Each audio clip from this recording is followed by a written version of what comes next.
নাজিমাস রেসিপিতে আপনাদের সকলকে স্বাগত। আজকে আমি শীতের সবজি দিয়ে একটা সবজি রেসিপি আপনাদের সঙ্গে শেয়ার করব। বানানোটা ভীষণই সহজ, কিন্তু খেতে খুবই ভালো লাগে টাটকা সবজির এই রেসিপিটা। আসুন তাহলে দেখে নিই কীভাবে বানাই। দেখুন, আমি সিমগুলো এইভাবে কেটে নিয়েছি। সিমগুলো একটু আলোতে ধরলে এইভাবে ভিতরটা দেখা যায়, তাই আমি সিমগুলো এইভাবে আলোতে ধরে দেখে নিয়েছি। তাই আমি এগুলো আর ছোট করিনি, এরকম গোটা গোটায় রেখে দিয়েছি। একটু আলোতে এইভাবে ধরতে হয় সিমটা। আর আলুগুলো সিমের মতো একটু চ্যাপটা চ্যাপটা করে কেটে নিয়েছি। আর ফুলকপিও ছোট ছোট করে কেটে ভালো করে ধুয়ে নিয়েছি। আমি এই সবজিগুলো দিয়েই আজকের রেসিপিটা করব। প্যানের মধ্যে প্রথমে দিয়ে দিচ্ছি রিফাইন্ড অয়েল একটু। আমি প্রথমে ফুলকপিটা ভেজে নেব।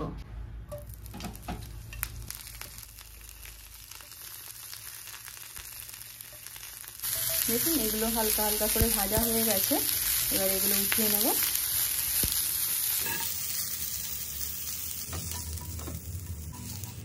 দিয়ে দেব আরও একটু রিফাইন্ড অয়েল, দিয়ে আলুগুলো হালকা করে ভেজে তুলে নেব।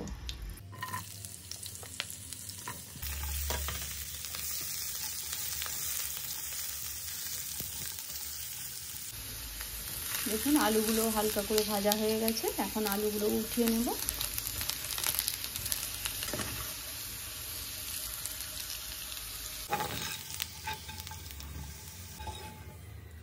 তরকারিটা রান্না করব আমি সর্ষের তেলে।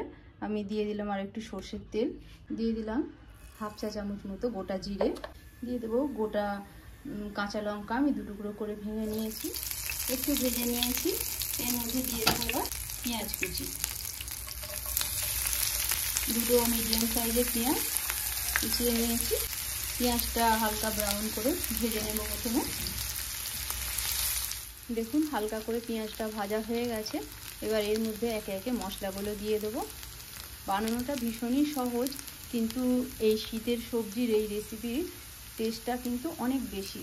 দিয়ে দেবো 1 চা চামচ আদা রসুনের পেস্ট, দিয়ে সামান্য একটু জল দিয়ে দেবো যাতে মশলাটা না পুড়ে যায়। দিয়ে দেবো 1 চা চামচ লবণ, হলুদের গুঁড়ো 1 চা চামচ, ধনের গুঁড়ো 1 চা চামচ, লঙ্কার গুঁড়ো হাফ চা চামচ, জিরের গুঁড়ো হাফ চা চামচ। মশলাটা একটু কষিয়ে নেব ভালো করে। মশলা কষানোর সময় গ্যাসের ফ্লেমটা এখন লোতে করে দিয়েছি। সামান্য একটু জল দেব। মশলা কষানোর সময় গ্যাসের ফ্লেমটা লোতেই রাখতে হবে, নাহলে মশলাগুলো পুড়ে যাবে। মশলাটা একটু ভালো করে কষিয়ে নিলে তরকারির মধ্যে টেস্টটা কিন্তু খুব ভালো হয়। দেখুন, মশলা থেকে তেল ছেড়ে দিয়েছে। মশলাটা খুব ভালো করে কষিয়ে নিয়েছি 1-1.5 মিনিট সময় নিয়ে। এখন এর মধ্যে দিয়ে দেব সিমগুলো। সিমগুলো দিয়ে মশলার সঙ্গে একটু ভেজে নেব 2 মিনিট। যেহেতু সিমগুলো আগে ভাজিনি, তাই মশলার সঙ্গেই একটু ভেজে নেব 2 মিনিট। দেখুন, 2 মিনিট কষিয়ে নেওয়া হয়ে গেছে। সিমটা একটু নরমও হয়ে গেছে আর সিমটা মশলার সঙ্গে ভালো কষানো হয়ে গেছে। এখন এর মধ্যে দিয়ে দেব ভেজে রাখা আলু আর ফুলকপি।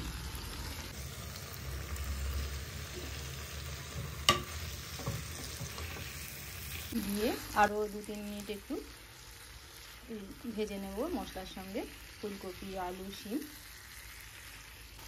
দিয়ে দিলাম ফুলকপি, দিয়ে খুব ভালো করে মিশিয়ে নেব। 2-3 মিনিট সময় নিয়ে একটু মশলার সঙ্গে একটু মিশিয়ে নিতে হবে। দেখুন, 2-3 মিনিট হয়ে গেছে। এটা আর একটু কষিয়ে নিয়েছি। আমার এই রেসিপিটি যদি ভালো লাগে অবশ্যই একটা লাইক করবেন, আর যদি সাবস্ক্রাইব না করা থাকে প্লিজ চ্যানেলে সাবস্ক্রাইব করবেন, করে আমার পাশে থাকবেন। দেখুন, কষিয়ে নেওয়া হয়ে গেছে। আমি এর মধ্যে দিয়ে দেবো জল। জল একটু বেশি দেব না, কমই দেব, কারণ এই তরকারিটা একটু মাখা মাখাই ভালো লাগে।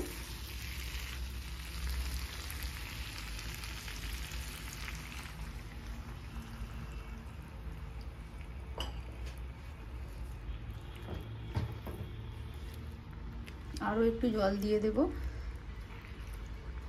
সবজিগুলো ডুবো ডুবো থাকবে সেরকম জলটা দিতে হবে।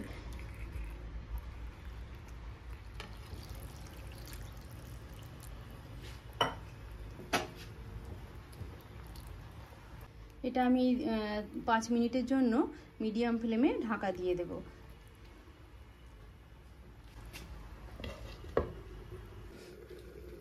দেখুন 5-6 মিনিট এটা ঢাকা দিয়ে রেখে দিয়েছিলাম।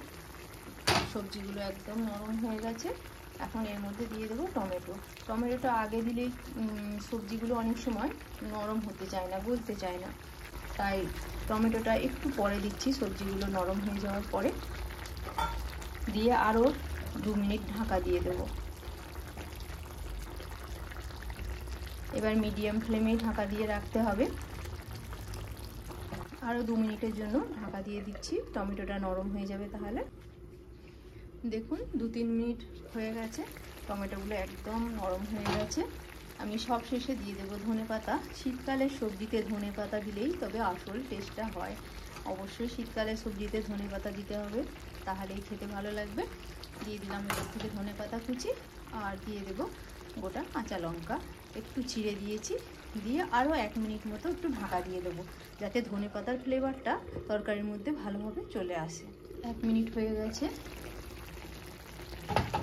দেখুন দেখতে কত সুন্দর লাগছে। এই সবজিটা একবার বানিয়ে দেখবেন।